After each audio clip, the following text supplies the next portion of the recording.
Australia সফরের দল ঘোষণা, ওডিআইয়ের অধিনায়কত্ব হারালেন রোহিত শর্মা।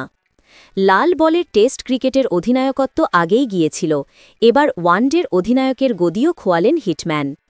অস্ট্রেলিয়া সফরে ওডিআই ক্যাপ্টেন করা হল শুভমান গিলকে। সহ অধিনায়ক নির্বাচিত হলেন শ্রেয়স আইয়ার। শনিবার ওয়েস্ট ইন্ডিজের বিরুদ্ধে প্রথম টেস্টে জয়লাভের পরপরই অস্ট্রেলিয়া সফরের জন্য ওডিআই এবং টি-20 সিরিজের স্কোয়াড ঘোষণা করে দিলেন ভারতীয় ক্রিকেট বোর্ড। সেখানে দেখা যায় ওডিআই দলে রোহিত জায়গা পেলেও নেতৃত্ব হারিয়েছেন তিনি। দলে জায়গা পেয়েছেন বিরাট কোহলিও। উইকেট কিপার হিসেবে এখানে খেলবেন কেএল রাহুল। বিশেষজ্ঞদের মতে 2027 সালে ক্রিকেট বিশ্বকাপ, তার আগে হাতে রয়েছে মাত্র প্রায় 2 বছর। ফলে গিলকে অধিনায়ক হিসেবে প্রতিষ্ঠিত করে তুলতেই বিসিসিআইয়ের এই সিদ্ধান্ত বলে মনে করা হচ্ছে।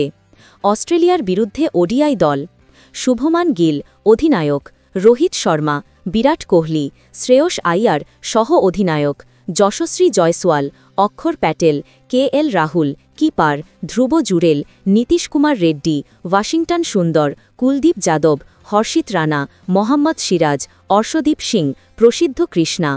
চলতি মাসেই সাদা বলের ক্রিকেট খেলতে অস্ট্রেলিয়া পাড়ি দেবে টিম ইন্ডিয়া। সেখানে 5টি টি-20 এবং 3টি একদিনের ম্যাচ খেলবে তারা।